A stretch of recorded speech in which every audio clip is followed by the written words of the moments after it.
I am Rabbi Rubi Goldstein, and the story I am about to share will reveal profound insights about the Messiah and the afterlife. For 51 years, I dedicated my life entirely to the Torah, serving my congregation in Brooklyn with steadfast devotion. But then, one fateful winter night changed everything. That was the night I had a near-death experience, for exactly 14 minutes and 16 seconds. Before I share what happened beyond death, you need to understand who I was.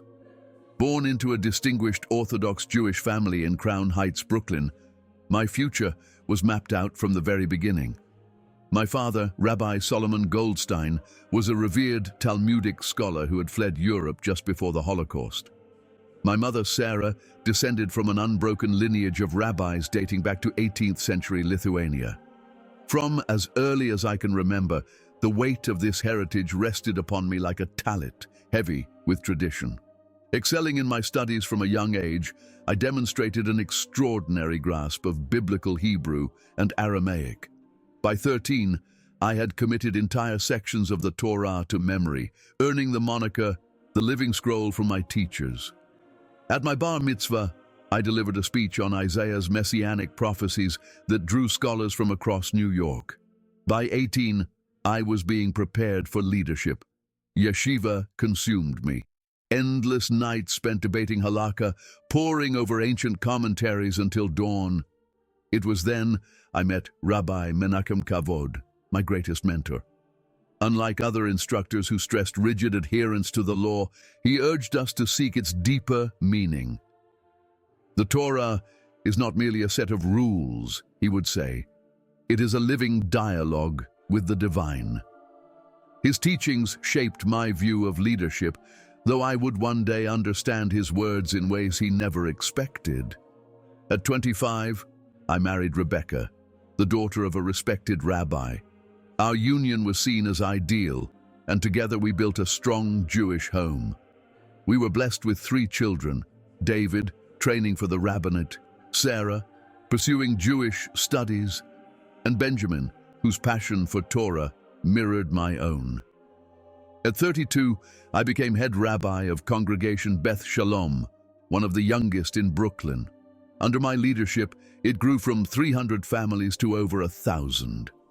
My reputation rested on my meticulous approach to Jewish law and my ability to bridge ancient wisdom with modern challenges. My Shabbat sermons drew visitors from across the city, and my writings appeared in esteemed journals. Yet beneath my outward success, questions stirred. Isaiah 53 troubled me. Traditional explanations of the suffering servant felt increasingly inadequate, but I buried my doubts beneath scholarship. One moment still haunts me. 5 years ago, a young congregant fresh from Columbia University came with questions about messianic prophecies. He had studied them deeply and reached unsettling conclusions. Rather than engage him honestly, I deflected his concerns with rehearsed arguments and handed him apologetic literature. The disappointment in his eyes lingered for weeks. I told myself I had done my duty, but something within me had shifted. My life followed a structured rhythm: prayers, study, counseling, teaching, writing, community events. I was respected, secure, unwavering in my beliefs. Challenges arose, but I had answers. I was living the life I had been trained for. That's what made January 12, 2024 so extraordinary. It wasn't just that I died, though that alone was remarkable. It was that everything I had built my life upon was about to be tested in ways I had never imagined. The day began like any other: morning prayers, Talmud class, a counseling session. That night, during dinner, Rebecca spilled water on the toaster, a trivial mishap. When she suggested replacing it, I insisted on fixing it. "It's just water," I reassured her. "Once it dries, it'll be fine." Looking back, I see how God uses the ordinary to accomplish the extraordinary.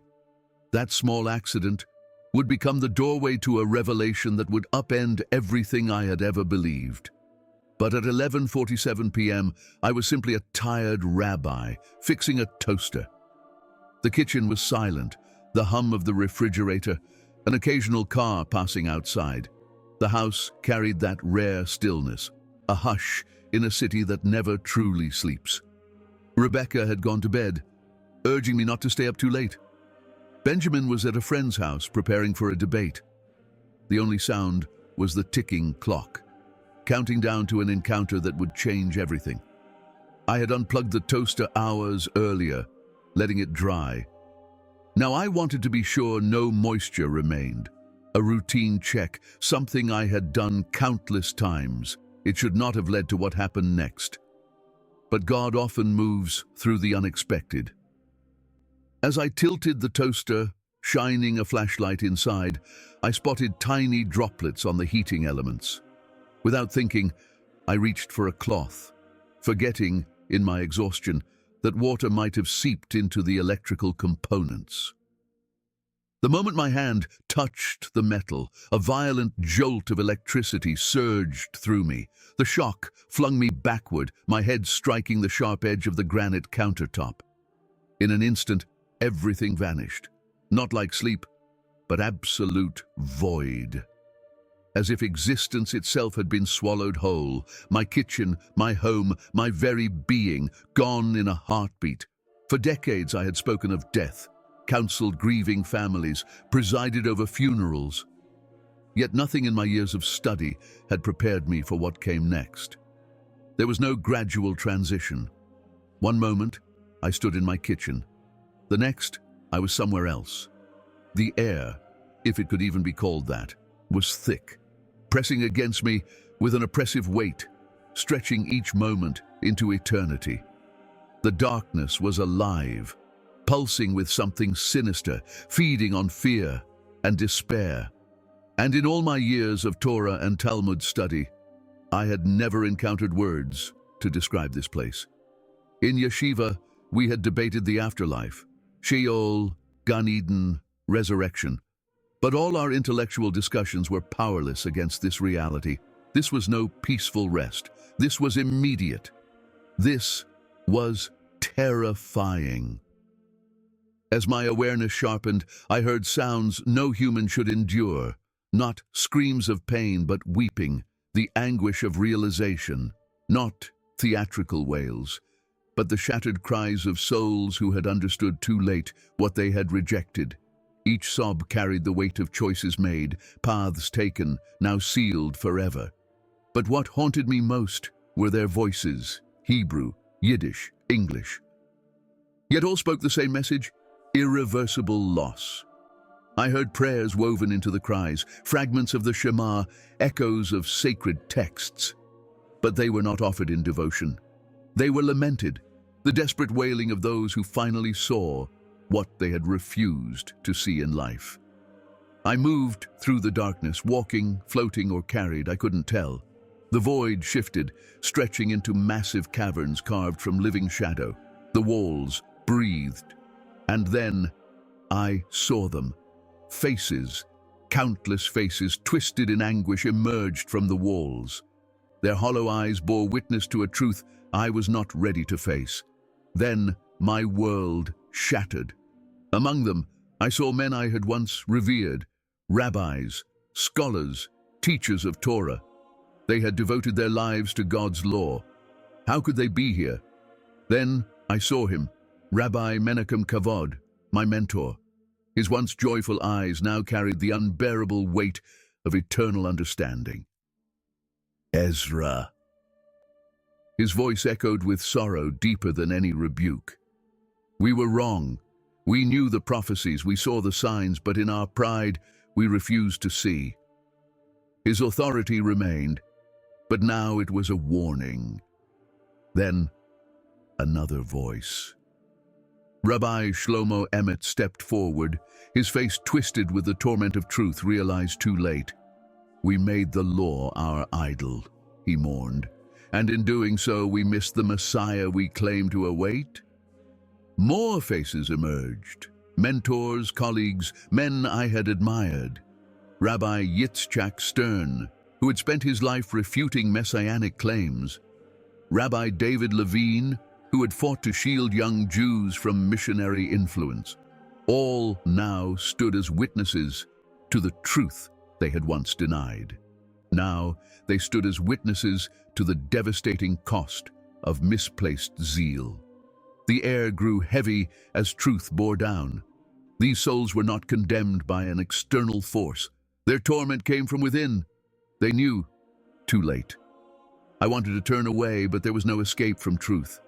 Every argument I had made, every sermon reinforcing tradition, every time I steered a questioning soul back to inherited beliefs, it all stood before me, undeniable. The faces in the walls spoke in unison, a solemn chorus of warning and regret. They recited the prophets, not as doctrine, but as revelation understood too late. Isaiah's suffering servant, Zechariah's pierced one, Daniel's timeline. Scriptures I had studied my entire life now burned with new meaning. Just as the weight of truth threatened to consume me, something extraordinary happened. A single point of light pierced the darkness. At first, a distant star, then growing, cutting through the void with an intensity beyond anything I had ever known.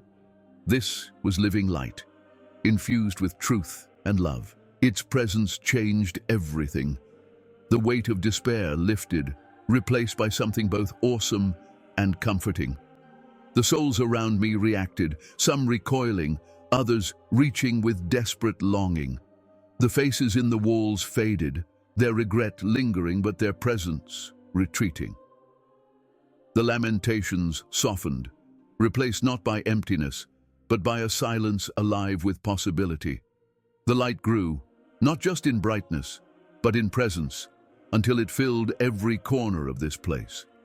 Then, from within the light, a figure emerged. At first, I could not see his features. The radiance was overwhelming, too pure for my eyes to grasp. Yet before I saw him, I felt him. His presence was unlike anything I had ever encountered. I fell to my knees. This was no angel, no mere messenger. This was far greater. Every fiber of my being recognized an authority beyond all my study, beyond every theological argument I had ever constructed. As he stepped closer, I began to see more. His white garment seemed woven from light itself, and his face. I could barely look, yet when I did, I saw something extraordinary. Features that were unmistakably Jewish, yet somehow universal, both ancient and eternal. But it was his eyes that captured me. They held all the love of the universe, yet a wisdom so piercing it saw into the deepest corners of my soul. In his presence, my religious training, my arguments, my certainties about God, everything melted like mist before the morning sun. The radiant light that surrounded him now penetrated me, exposing every hidden thought, every unexamined belief, every trace of pride. The faces in the walls faded into insignificance. The voices of my teachers fell silent before the true teacher. Even the weight of regret that had crushed me moments ago vanished in his presence. As I knelt there, unable to move or speak, something profound began to stir deep within me. It was as if scales were falling from my eyes. For the first time I saw. Scriptures I had read, debated, and dissected my entire life now surged through my mind, not as theory, but as truth. Isaiah's words blazed before me. For unto us a child is born, and his name shall be called Wonderful Counselor, the Mighty God, the Everlasting Father, the Prince of Peace. How had I read this 1,000 times and not seen? Micah's prophecy echoed within me, But thou, Bethlehem, out of thee shall he come forth, whose goings forth have been from of old, from everlasting. The pieces fell into place one after another with breathtaking clarity. Then Zechariah's words struck like a thunderclap. They shall look upon me whom they have pierced. The weight of revelation was overwhelming. Yet, in this moment of blinding clarity, I realized My entire life had been preparing me for this encounter. Every hour of study, every debate, every sermon, it had all led me here, to this place, to him. But unlike the souls trapped in darkness, I was given something they had not, a chance to return, a chance to tell. He lifted his hands, and what I saw shattered everything I had ever believed. These were not just scars. They were prophecy fulfilled, undeniable proof of a love so profound that it had willingly embraced death, not just for the world, for me. In that moment, suspended between life and death, darkness and light, the old and the new, I felt something breaking within me. The Rabbi Rubi Goldstein, who had lived by tradition and law, was being undone and remade. The light around me grew, and with it, urgency. I knew my time here was brief. I was being sent back, not as the man who'd arrived, but as a messenger, a witness. The darkness that had once engulfed me now felt distant, yet its warning was seared into my soul. As I knelt, bathed in that supernatural light, one truth became undeniable. Everything was about to change. My life, my purpose, my understanding of Scripture, my very existence. Nothing would ever be the same. The only question was, would I have the courage to embrace this truth when I returned?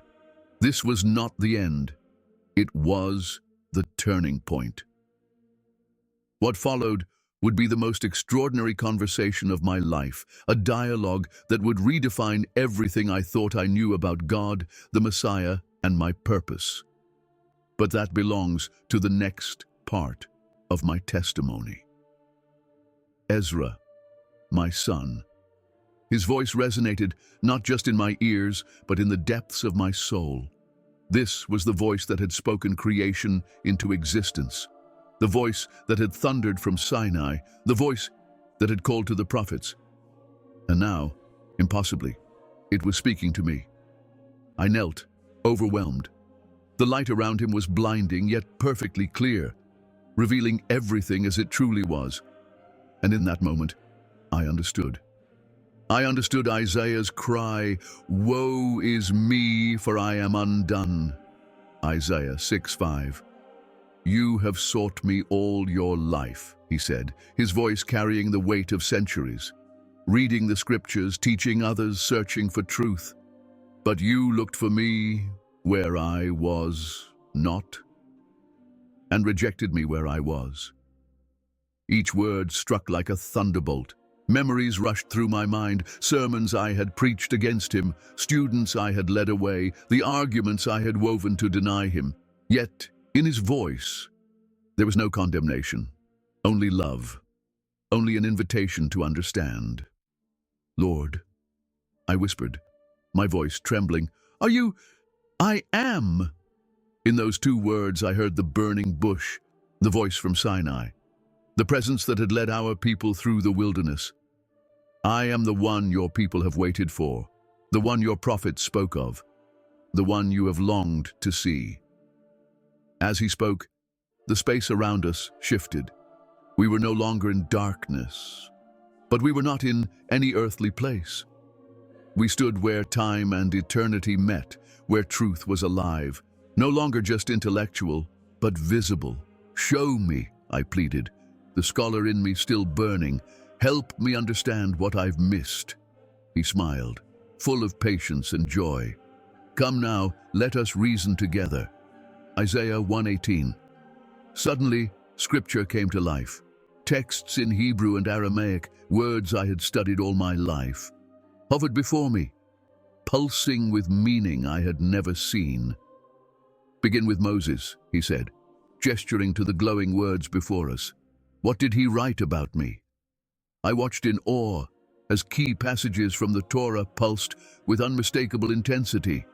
Genesis 3:15, the seed of the woman who would crush the serpent's head. Genesis 22, the binding of Isaac, now revealed as a prophetic foreshadowing. Deuteronomy 18:15, Moses' prophecy of a prophet like himself. "But, Lord," I stammered, my mind racing, We've always interpreted these passages differently. We built an entire framework around expectations of your own making," he finished. A tremor of recognition shook me. "Ezra, when Daniel spoke of the Messiah being cut off after 69 weeks, what date did your calculations yield?" A jolt of realization coursed through me. The Daniel 9 prophecy had always been problematic. Its timeline pointed to the Messiah's arrival and death in the 1st century CE. We had built countless explanations to work around it, but now, "It pointed to your time," I whispered. "To your death?" "Yes," he affirmed. "And Isaiah 53, how did you explain the suffering servant?" A lump formed in my throat. We had always argued it referred to Israel, not an individual. But as the passage hovered before me, its truth was undeniable. Wounded for our transgressions, bruised for our iniquities, I could no longer deny what was now so clear. "We misinterpreted it," I admitted, my voice heavy. "We couldn't accept a suffering Messiah. It didn't fit our expectations of glory and restoration." He nodded. "Yet, David himself wrote of my suffering." Before me, Psalm 22 unfolded in radiant clarity. I read it with new eyes, pierced hands and feet, divided garments, the cry of abandonment. How had we missed something so obvious? "Your people still wait for what has already come," he said, not with reproach, but deep compassion. "They search the scriptures daily, yet fail to see that they testify of me." Something inside me broke, not physically, but spiritually. A dismantling. Every argument I had built against him, every defense I had clung to, crumbled before the weight of truth. "But Lord," I protested, my mind racing to my congregation, my family. "They won't listen. They'll say I've lost my mind, that this was just a hallucination." He smiled, and in that smile I saw both understanding and authority. "Some will reject you, just as they rejected me," he said. "But others will hear and believe. I'm not sending you alone.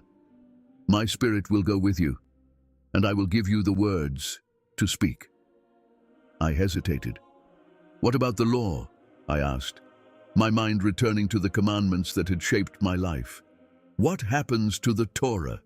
His reply was immediate. "I did not come to abolish the law, but to fulfill it," he said, quoting his own words. "The Torah points to me. It was always meant to lead you here.